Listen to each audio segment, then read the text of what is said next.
At 9, you learn how quiet a village gets when men arrive with rope. Your father's shoes kick once above the crate, and nobody in the square moves. One soldier reads the charge slowly, like he wants the fear to sink in. You grab Miriam's wrist so hard, she starts crying before the rope stops creaking. When the men finally ride off, Yusuf is the only adult who still looks at you. He does not offer comfort. He presses a folded scrap into your palm instead. By midday, the house smells like dust, old smoke, and the fear they left behind. You step over the broken chest and see your father's prayer beads on the floor. Under a loose floorboard, the soldiers miss 3 sealed notes and a silver coin. You take the notes, not the coin, and run before Miriam can ask why first. Miriam catches you at the orchard wall with bread wrapped in your mother's cloth. She asks where you are going, and you lie before the answer finishes forming. Yusuf waits beyond the last trees where the goat path cuts into the rock. He says if anyone stops you, you are carrying salt, not letters, not grief. You climb until the village is smaller than the knot still burning in your throat. Halfway up,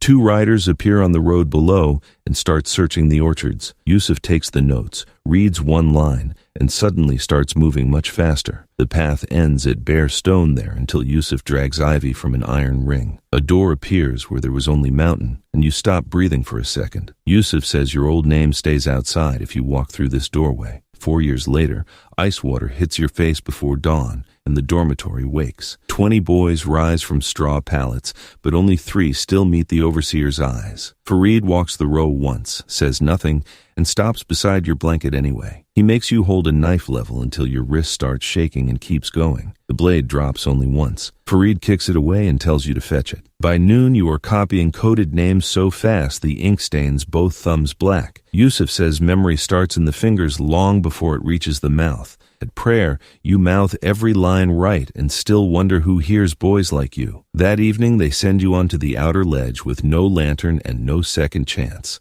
You learn the mountain does not care whether your fear has a holy reason. At 15, the kitchen women stop seeing a child and start giving you errands. One loaf holds a rolled warning inside it, and you are told not to break pace. By 16, your feet know every stair between the cistern and the highest tower. Farid finally explains the rule. Bravery is useless if people remember your face. He points toward Qazvin and says the market below is a sharper knife than steel. Before dawn the next day, you descend in a mule train dressed like kitchen help. The market smell hits first. Onions, dung, wool, sweat, and hot copper coins. A guard looks straight at you and you keep walking like your pulse belongs elsewhere. You tuck the sleeve message into the right palm at the handoff and never break stride. Back in the tunnel, Farid says being forgotten is the first skill worth keeping. At 17, Farid wakes you before sunrise and lays servant clothes at your feet. He says the judge eats sweet bread at second bell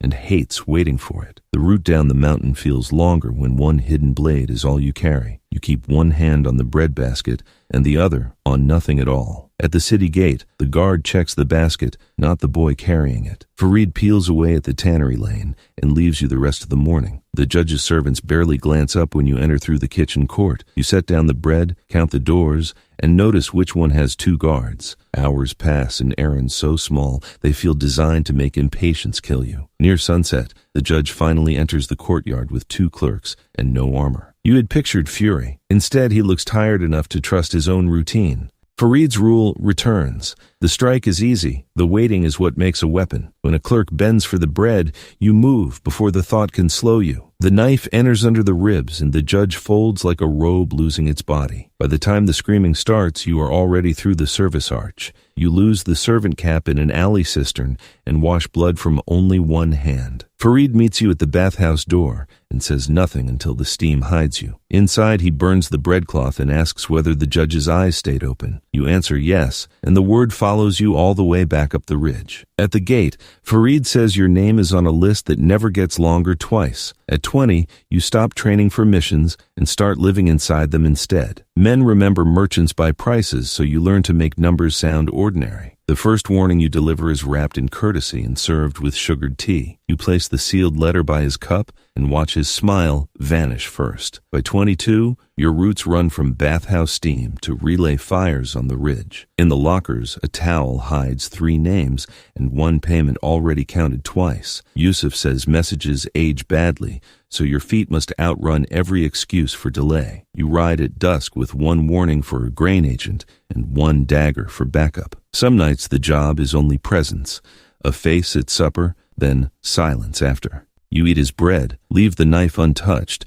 and make him imagine the rest. Miriam notices you now arrive with coin, but never with stories worth hearing. You fix her roof beam, leave silver under the bowl, and refuse to stay the night. At 25, even the caravan dogs stop barking when you enter the yard. You carry 3 identities that month, and the least honest one pays best. Farid tells you that fear is cheaper than murder and often buys better obedience. Then he hands over a scholar's file, and the room gets colder than the road. You know the name before you untie it because you heard him preach as a boy. Outside, the relay fire on the ridge flares once below and goes dark again. You ride home with the file under your sash and the old sermons in your head. By the gate, you already know this mission will not stay inside the target. At 26, you start following the jurist before dawn prayers and after supper. His routine is clean, modest, and disciplined enough to almost look innocent. Then a messenger leaves his study with 3 village names you know by heart. You realize the raids start at the desk, not only with soldiers on the road. Farid hears your doubts and asks whether the widows below Alamut can afford them. You do not answer because he has learned where your silence means weakness. The courtyard fills after prayer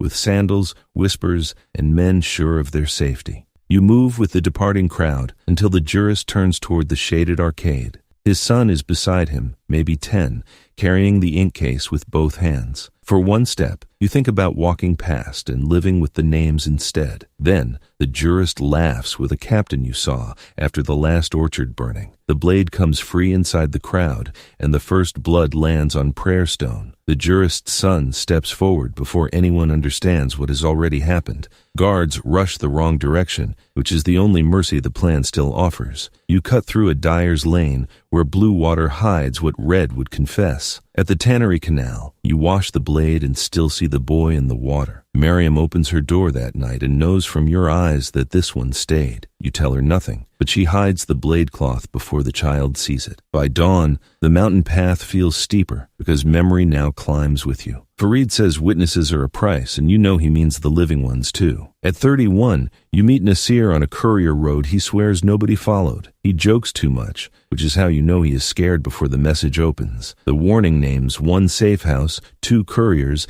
and a route already behind schedule. By the time you reach the first orchard wall, the smoke has already chosen for you. You hear one boy screaming inside, and know opening the door will kill 2 men. Farid arrives from the rear wall with 2 children and blood on his sleeve. He shoves the younger one at you and says the second house may still be standing. You ride through dusk with refugees on the road and no message line still clean. At the second house, the door is barred from inside by people who know your knock. The woman who opens it, says Nasir, talked after they burned his feet raw. Nobody curses him out loud because pain has already entered the room first.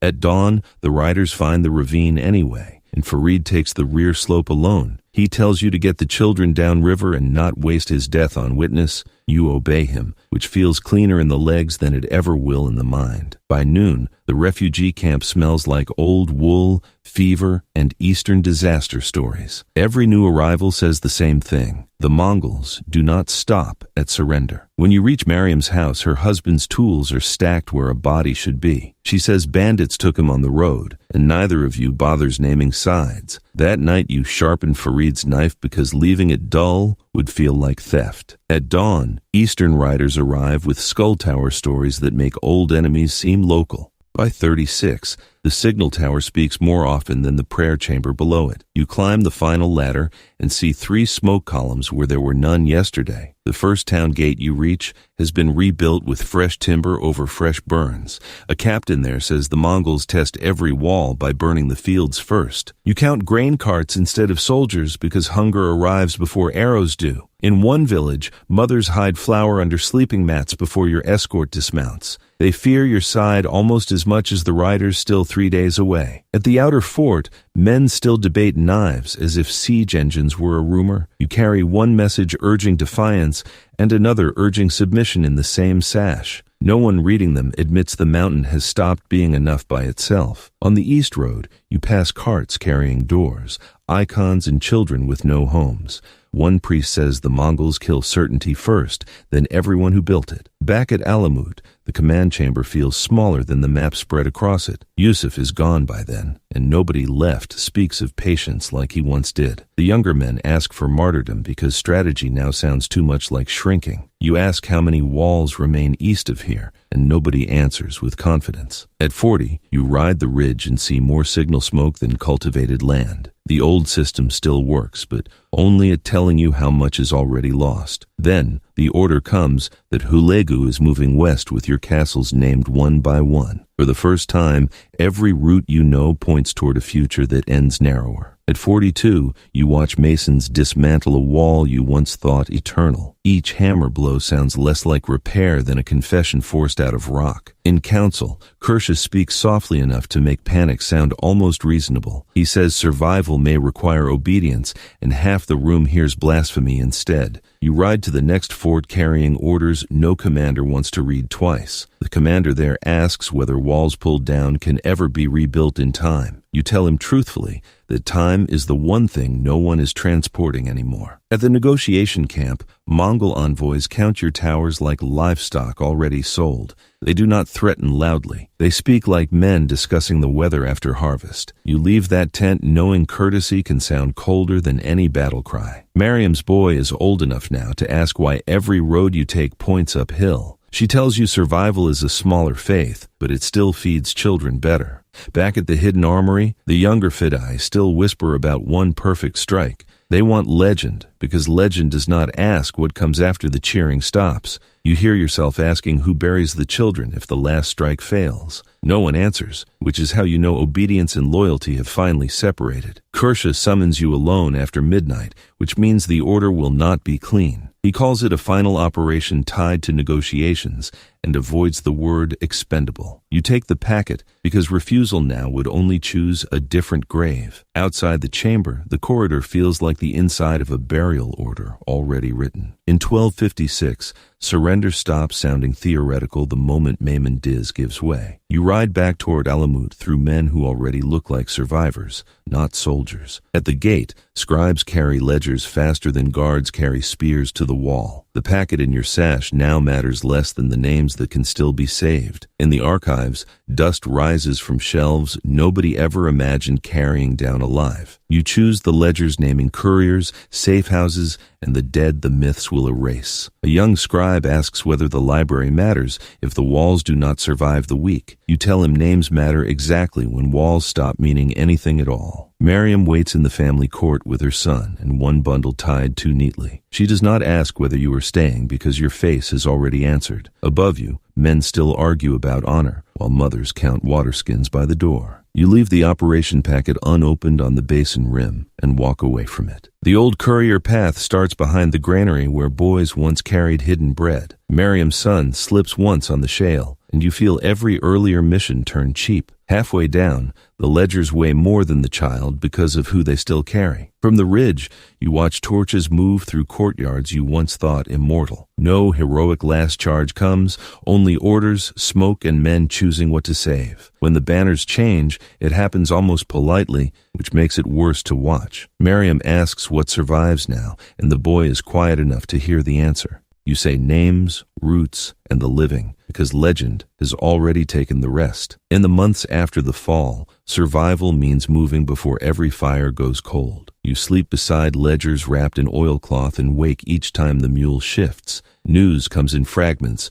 Persia dead, forts emptied, stories growing teeth they lacked. You stop correcting every lie because truth now has to be carried farther first. In a ruined library on the next route, mice are the first scholars to return. You salvage one chronicle, 2 sealed names, and a map half-eaten at the edges. Mariam's son asks whether the men in the stories were monsters or simply cornered. You tell him men become myths fastest when nobody remembers the rooms they died in. The abandoned orchards below Alamut still bloom on schedule, which feels almost insulting. You show the boy where his grandfather once hid notes under loose orchard stones. Nothing is hidden there now, but the gesture still passes one life into another. In winter, you move to a cave shelter where even memory sounds louder than speech. Mariam sleeps at last. but you still rise whenever hoofbeats echo off the pass. The boy now copies names with the same stubborn grip Yusuf once corrected in you. You move his fingers, tell him memory starts in the hand, and hear Yusuf speaking. By 49, your beard has gone hard with gray, but the roots still live in you. You walk him along each turn and name the dead before enemies rename them first. He repeats Farid, Yusuf, Nasir, and the sound of each one steadies something in you. The mountain is still here, but now it keeps no promises and owes you none. You keep walking anyway because truth survives only if somebody carries it alive.